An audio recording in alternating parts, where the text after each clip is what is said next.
Bonjour et bienvenue à ce télésommet 2017, Réinventer la gestion, comment devenir notre meilleur potentiel d'avenir pour co-construire demain.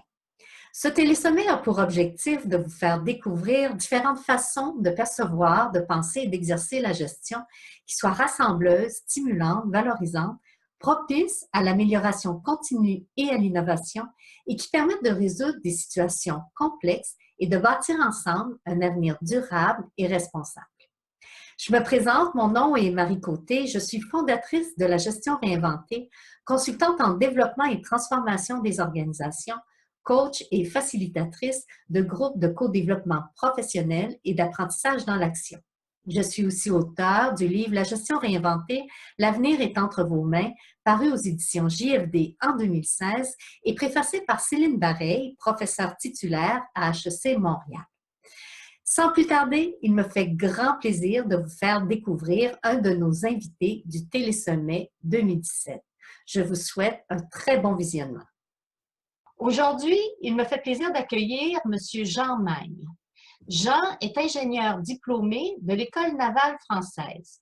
Il a passé plus de 20 ans dans les forces sous-marines et a eu la chance de commander un sous-marin à 2 reprises. Ce parcours l'a imprégné d'une culture de sécurité pratique.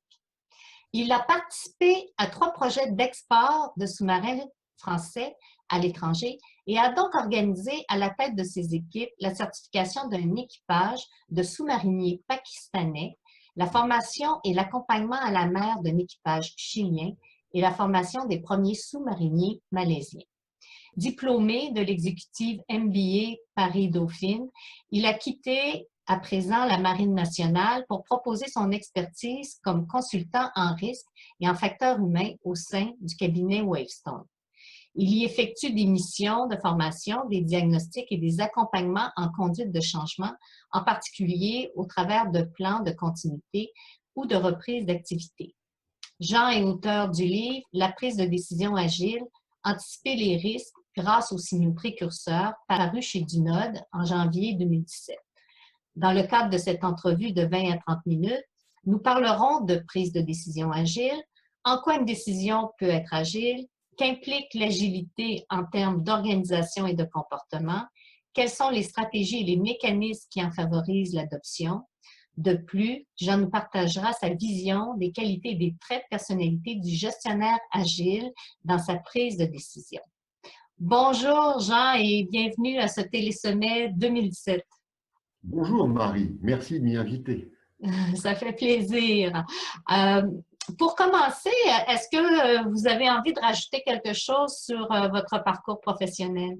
Brièvement, j'aurais envie de dire que mon parcours professionnel au sein des forces sous-marines était, à mon sens, extraordinaire parce que en gravissant les différents échelons du travail d'officier, j'ai dû partager la vie des membres d'équipage dans tous les postes de quart à bord d'un sous-marin.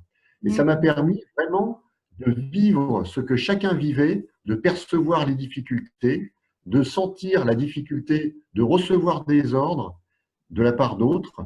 Et j'ai conservé en mémoire finalement cet apprentissage tout au long de ma carrière. Et quand je me suis retrouvé à un poste de commandement, j'aurais envie de dire que j'avais envie de partager ce poste de commandement avec les membres d'équipage. Et j'ai essayé d'ailleurs, à travers les projets export, de retransmettre ça aux équipages étrangers avec qui j'ai travaillé. Et ça a vraiment été fabuleux comme expérience. Aussi, une fois que j'ai fini de naviguer dans les forces sous-marines, je commence à être un petit peu vieux, j'ai eu envie de partager mon expérience. Je ne vais pas dire que je suis un expert, mais au moins j'ai de l'expérience à partager avec des entreprises françaises principalement. Et c'est ça qui m'a vraiment fait envie donné envie de rentrer dans le conseil. OK. Pour commencer notre entrevue sur la prise de décision agile, j'aurais envie de poser une question fondamentale. Selon vous, c'est quoi une bonne décision? Alors, c'est effectivement une question tout à fait intéressante. Intuitivement, on aurait envie de dire la bonne décision, c'est celle qui produit les résultats souhaités. Mais on sait très bien que quand on prend la décision, on n'est jamais assuré d'avoir ces résultats. Aussi, qu'est-ce qui peut paraître être une bonne décision? Parce que finalement, l'histoire nous a montré beaucoup de gens qui arrivaient à en prendre. Alors, à mon avis, une décision, déjà, ça se construit.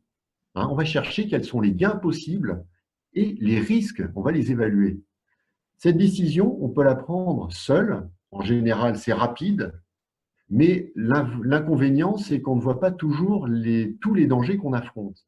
Si on la prend à plusieurs, quelque part, ça va prendre plus de temps, mais en partageant avec les différentes personnes avec qui on travaille, on aura une évaluation probablement beaucoup plus complète et beaucoup plus riche. C'est ça qui est intéressant. À plusieurs, on va pouvoir réfléchir à comment conduire les actions et comment contourner ou réduire les risques qu'on affronte. Ainsi, à mon sens, hein, je ne dirais pas que je détiens la vérité, mais une bonne décision, je pense que c'est plutôt un choix d'objectif que tout le monde va partager. Et ensuite, cet objectif doit être accessible avec les moyens dont on dispose, ou alors on se donne ces moyens. Et c'est là qu'on arrivera à atteindre cet objectif quand tout le monde partira dans la même direction. Un écueil, à mon avis, là-dedans, c'est présumer de ses forces en se disant, quel que soit l'objectif, je le fixe, parce que si on n'a pas bien réfléchi à ce qu'on allait faire, on peut se planter. C'est ça le risque. OK. Et si on parle de décision agile, comment une décision peut-elle être agile? Parce que d'une certaine façon, on pourrait se dire que une décision vaudrait mieux s'y conformer d'une certaine façon. Alors, comment une décision, une bonne décision, peut-elle être agile? Oui, c'est un peu la difficulté. Au départ, j'aurais envie de dire que l'essentiel, c'est l'objectif qu'on va se fixer. Alors, soit tout seul, soit avec toute l'équipe avec qui on travaille. Hein. C'est ça qu'il ne faut pas perdre de vue. Après, atteindre cet objectif, on peut prendre des chemins multiples. Hein. C'est un petit peu comme quand on régate ensemble. On a le point d'arrivée. Entre les deux, entre là où nous sommes et le point d'arrivée, on peut avoir des écueils, on peut avoir la côte, on peut avoir d'autres concurrents. Il va falloir louvoyer, c'est-à-dire cheminer en zigzag, si je puis dire, pour pouvoir atteindre cet objectif. Et c'est là finalement que va reposer l'agilité de la décision, c'est que les objectifs intermédiaires qu'on peut se fixer, hein, il n'est pas essentiel de les atteindre chacun d'eux. On peut éventuellement changer d'objectif intermédiaire parce qu'à un moment, on s'aperçoit qu'il y a une difficulté qu'on n'arrivera pas à résoudre. En revanche, en équipage, on va pouvoir se dire, changeons plutôt de chemin général. On n'est pas en train de perdre notre objectif final, mais en changeant notre chemin général, on va pouvoir y arriver. Et de proche en proche, c'est comme ça qu'on arrive au but, pas forcément par le chemin qu'on avait initialement prévu, mais par les différents chemins qui peuvent se présenter, les différentes opportunités qui peuvent se présenter. OK. Mais il me vient une question à l'esprit. Est-ce qu'il vous est déjà arrivé aussi d'avoir à changer la décision, l'orientation finale ou la cible finale? Alors, changer l'objectif final, oui, ça peut arriver, mais à ce moment-là, c'est plus lourd de conséquences. C'est quand, malheureusement, on s'est peut-être mal préparé, on a mal envisagé toutes les difficultés, et à un moment, il va falloir savoir si dire stop. C'est probablement une des décisions les plus difficiles à prendre que de dire stop, on arrête, parce que soit c'est trop dangereux, soit on a présumé de nos forces, on ne va pas y arriver. Hein. Et à un moment, renoncer, il va falloir que le chef le dise à l'ensemble de l'équipe. C'est pas facile, je peux vous le dire. OK. Et qu'est-ce que va impliquer l'agilité d'une décision en termes d'organisation, en termes d'organisation, puis de comportement individuel et collectif? Alors, pour un décideur seul, j'aurais envie de dire que de prime abord, c'est peut-être un peu plus facile. Les qualités qu'il faut, à mon avis, sont de l'agilité d'esprit, de l'esprit d'ouverture également, et de l'audace. Hein. Vous connaissez le proverbe latin Audaces fortuna juvat, la fortune sourit aux audacieux. Hein. C'est probablement ça qu'il faut à quelqu'un d'agissant seul. Maintenant, c'est plus difficile quand on est en équipe parce que forcément, il va falloir se coordonner. C'est pour ça que notre décision, il est intéressant de la co-construire. Alors certes, le boss doit trancher à un moment, mais avec ses collaborateurs, il n'est pas interdit de prendre conseil. Tout simplement parce que chaque collaborateur a ses qualités, hein, et si on arrive à faire travailler les qualités de chacun pour le bien commun, pour le but final, je pense qu'on aura davantage de gains que si on est tout seul en train de décider. Alors ça veut dire, le but d'ensemble est connu et partagé de tous.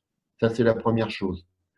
Ensuite, les étapes, on a le droit de poser la question à ses subordonnés, leur dire voilà les étapes telles que j'envisage, mais être aussi ouvert à ce que les membres de l'équipe puissent dire cet objectif intermédiaire est peut-être plus facile à atteindre ou plus raisonnable. On va peut-être y aller plus lentement, mais on y arrivera plus sûrement, hein. Donc là, c'est de la délibération. Une fois qu'on a délibéré ensemble, chacun sait où il va, et ça permettra déjà d'avoir, avec cette agilité-là, de meilleures chances de réussite. Enfin, quand on est dans l'action, c'est là qu'il va falloir s'appuyer aussi sur chaque membre de l'équipe, chacun ayant une tâche à accomplir. Et c'est là, j'aurais envie de dire, qu'on utilisera le principe de subsidiarité. Subsidiarité est un terme qui est galvaudé, malheureusement, on en parle dans la Constitution européenne, mais le terme est galvaudé, hein. La vraie subsidiarité, c'est je laisse les personnes décider à leur niveau de décision et au niveau au-dessus, je suis obligé d'assumer ces décisions-là. Mais je fais confiance à ces personnes-là et je n'interviens que quand la situation dérape complètement. Mais ça me permet de prendre du recul et de vérifier que l'ensemble des tâches accomplies par chacun va dans le bon sens. Et c'est là qu'on arrive justement à être agile. Chacun ayant sa capacité de décision, il va ajuster l'action qu'il est en train d'entreprendre, en discuter avec les autres ou les tenir au courant au moins. Et ceux qui sont chargés de coordonner sauront où on en est et pourront, pareil, recaler les actions de chacun au besoin. C'est là, je pense, que l'agilité est la principale. OK. Mais est-ce que l'agilité dans la prise de décision implique seulement la réactivité? Oui, il y a certainement une grande part de réactivité, hein, parce qu'on demande à chaque membre de l'équipe de pouvoir réagir, forcément. Maintenant, une décision, ça se prépare, forcément. On a sous-entendu tout à l'heure fortement que la décision, si on la prend ensemble, on a évalué les chances de réussite et on a évalué également les risques auxquels on était confronté. Par conséquent, traiter ces risques peut également passer par la prévention, peut et doit passer par la prévention. C'est-à-dire qu'on va mettre en place tous les mécanismes qui vont nous permettre de réduire ces risques à un niveau acceptable. Et si par hasard ils se présentent, on aura réfléchi ensemble à comment se rattraper aux branches pour éviter de tomber plus bas. Ce n'est pas très grave de faire un pas en arrière si on sait qu'on va pouvoir se stabiliser et repartir de l'avant vers notre but. Le tout, c'est d'avoir prévu où on va poser nos pieds au fur et à mesure qu'on avance. Donc, c'est pour ça que réactivité, oui, vous avez raison, parce que chacun devra réagir en fonction de ses compétences et de sa tâche à accomplir. Mais la prévention est également essentielle. C'est ce qui nous permettra de nous rattraper aux branches et de prévoir les solutions de secours. Éventuellement, les points de situation intermédiaires, je pense que c'est important, savoir où nous en sommes, hein, pour délibérer de nouveau et réattaquer, peut-être par une autre face, le but qu'on s'est fixé. Alors, si je comprends bien, la décision agile, c'est comme une danse entre le fait d'avoir un objectif à atteindre et de prévoir les risques qui peuvent se poser à nous, et en même temps, la capacité de réagir rapidement selon notre niveau hiérarchique aux éventualités qu'on n'avait pas prévues au niveau des risques. Oui, tout à fait, hein. Je suis parfaitement d'accord avec ça.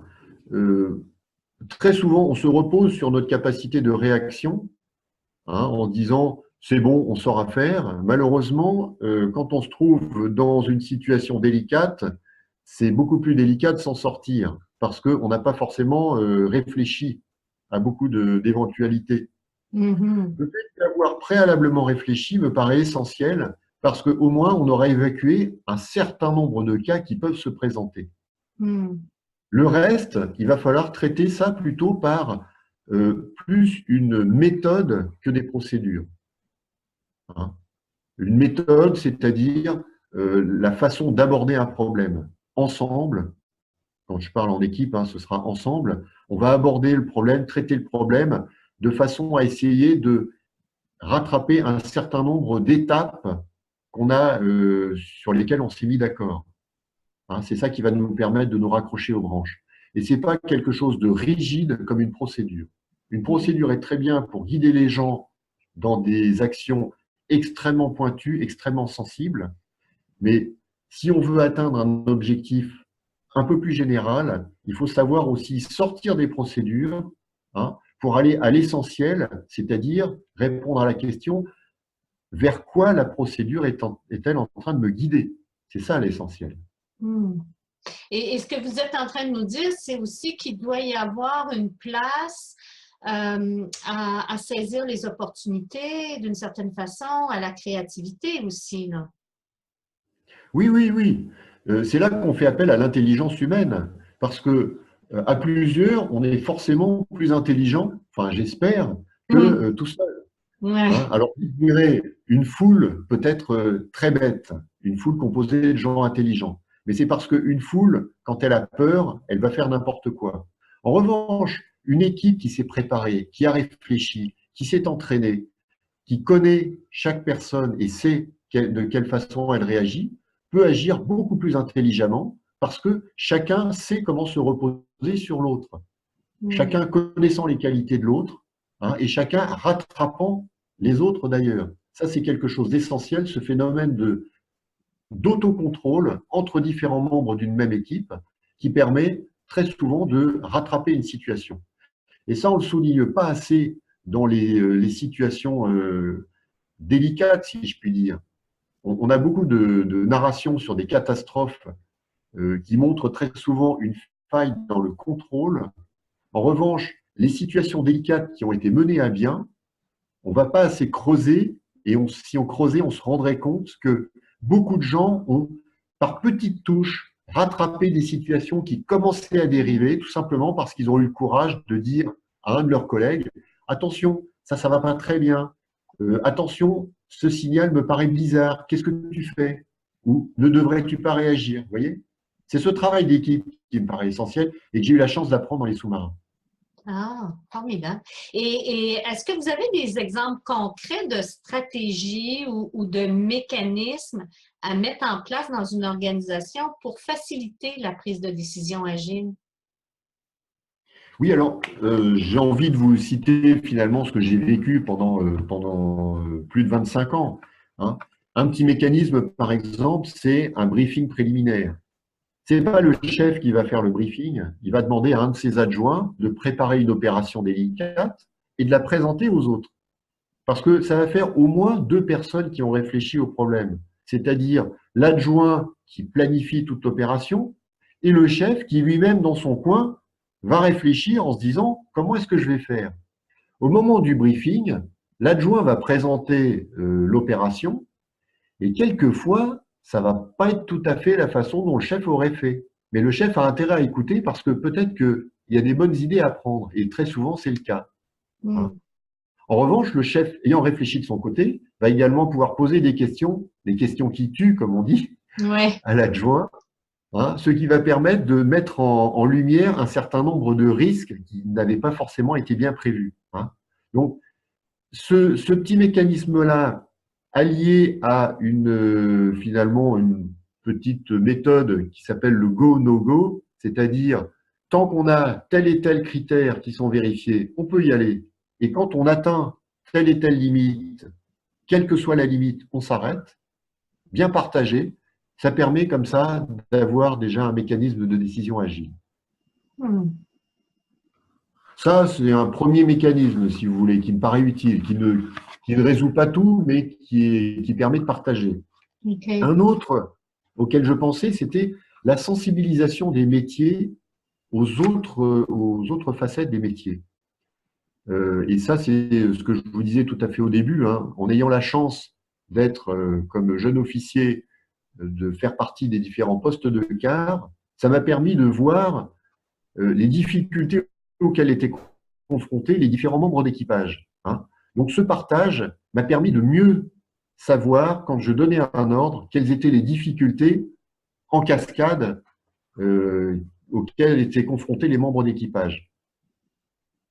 Je pense que ça peut être utile parce que malheureusement, dans beaucoup de nos sociétés, on se spécialise tellement qu'on perd de vue les différents métiers avec qui on est obligé de travailler, hein.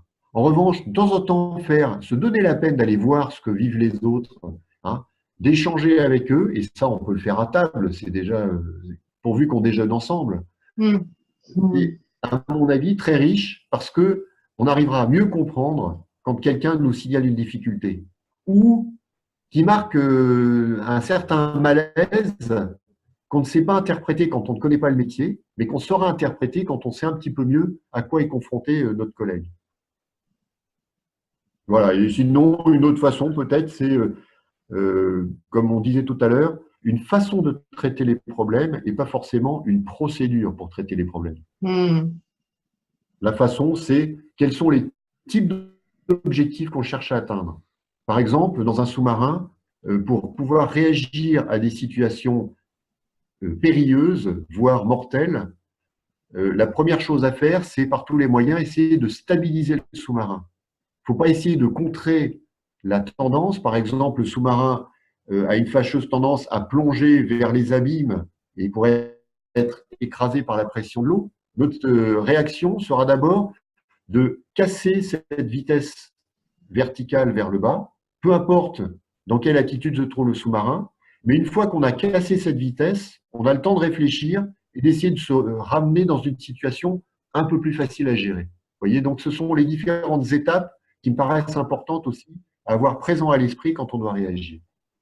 Mm. Et ça doit être quand même un enjeu quand les gens sont éloignés les uns des autres aussi, hein, pour maintenir, et là, ça doit demander des systèmes de communication plutôt efficaces. Alors oui, comme vous dites, un système de communication, ben, le mieux, c'est le système de communication humain, c'est se comprendre. C'est pour ça que c'est important de passer du temps ensemble, hein, de travailler. Alors sur simulateur, quand on a des situations délicates, on peut le faire sur simulateur, hein. Il ne faut pas seulement dérouler des procédures, mais il faut être capable aussi de s'engueuler un peu. Je suis désolé de le dire comme ça, mais quand vous avez des personnes qui comptent les unes sur les autres dans des situations délicates, il n'y a pas que le chef qui doit engueuler les autres. Les subordonnés ont le droit également de faire remarquer, certes poliment, mais fermement quand même au chef, attention, c'est un ordre un peu bizarre ou c'est un paramètre bizarre qu'il faudrait peut-être corriger, hein, ou tout simplement poser la question, pourquoi est-ce qu'on fait ça, hein. Et cette espèce de contrôle mutuel me paraît essentiel également pour gérer agilement des décisions. OK, alors ben, ça m'amène à la dernière question que j'avais envisagé de vous poser, qui portait plus précisément sur les traits de personnalité ou les forces d'un gestionnaire qui va être capable de gérer la décision agile pour lui-même, mais aussi la facilité dans ses équipes. Alors, est-ce que c'est quel style de leadership donc qui émerge de ça? Oui, alors déjà, juste une petite précision, parce que ça me paraît important. Un gestionnaire, pour moi, n'est pas nécessairement un chef au départ. On lui demande d'administrer une situation. Maintenant, c'est bien quand un gestionnaire se forme à décider. Dans beaucoup d'écoles françaises, malheureusement, on imagine que quelqu'un qui a un diplôme d'ingénieur sait décider. Ce n'est pas toujours le cas, malheureusement. En revanche, on peut se former. Et déjà, à mon avis, un décideur devrait comprendre qu'il n'est pas un exploiteur, mais que son rôle, c'est de coordonner les actions des membres de son équipe, hein. Chaque membre d'équipe peut être beaucoup plus compétent que le gestionnaire dans son propre domaine. Cependant, et c'est là qu'on arrive finalement à un problème d'autorité, si notre gestionnaire est capable de faire travailler ensemble différents experts pour concourir à un but commun qui le dépasse lui-même d'ailleurs, hein, à ce moment-là, il pourrait être un bon chef. Hein. C'est pouvoir coordonner justement toutes ces actions, comprendre les difficultés des uns et des autres. Et donc ça demande de l'écoute également. Et pas uniquement dire attention, ça c'est l'objectif à atteindre, je veux pas entendre quoi que ce soit, pas de difficulté. Non, non. Son problème principal, c'est bien d'écouter pour pouvoir apporter à ce moment-là du soutien. Dans une même équipe, certains seront peut-être en difficulté quand d'autres seront bien à l'aise et pourront continuer.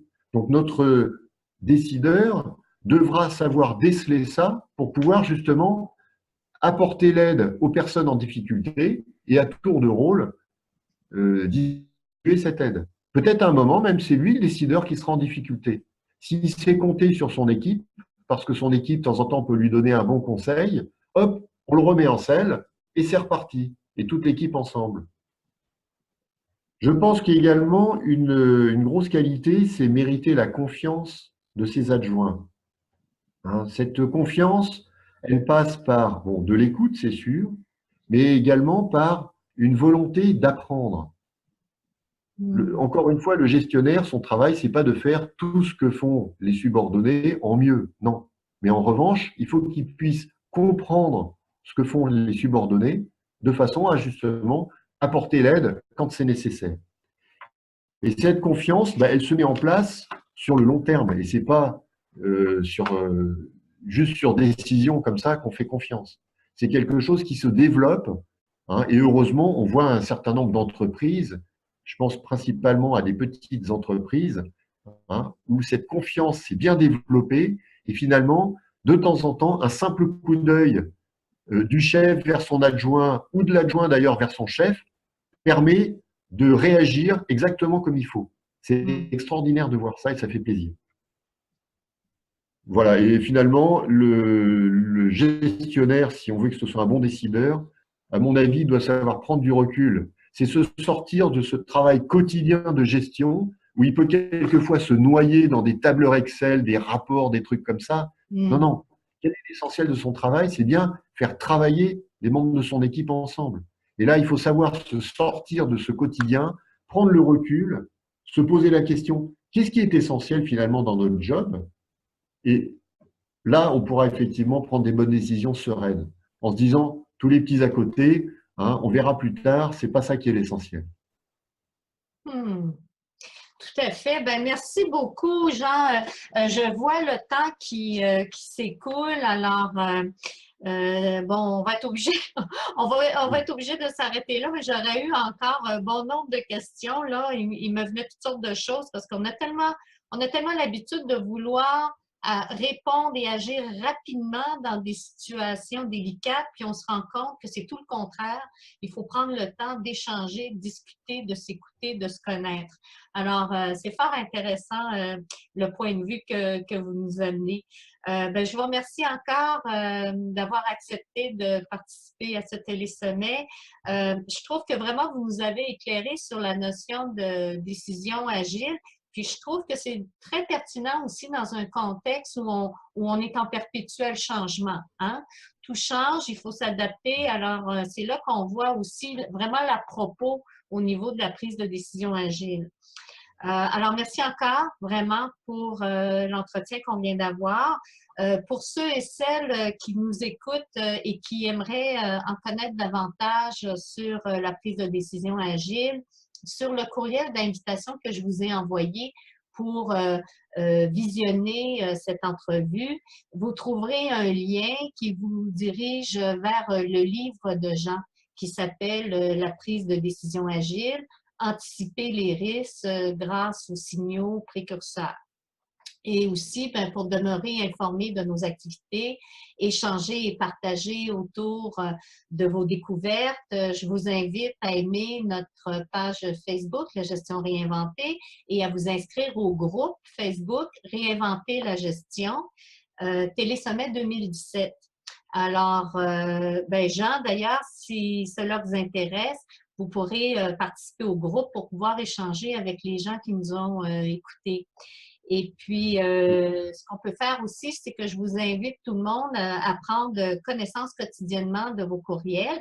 Comme ça, vous allez être informés des prochaines entrevues à venir dans le cadre de ce télésommet. Alors voilà, ben, merci Jean, merci encore. Merci beaucoup. Merci. Merci à tous d'avoir porté un intérêt à cette entrevue et au Télésommet 2017 Réinventer la gestion. Comment devenir notre meilleur potentiel d'avenir pour co-construire demain. Au plaisir de vous retrouver dans le cadre de d'autres entrevues. Marie Côté, fondatrice de la gestion réinventée et auteure. Merci.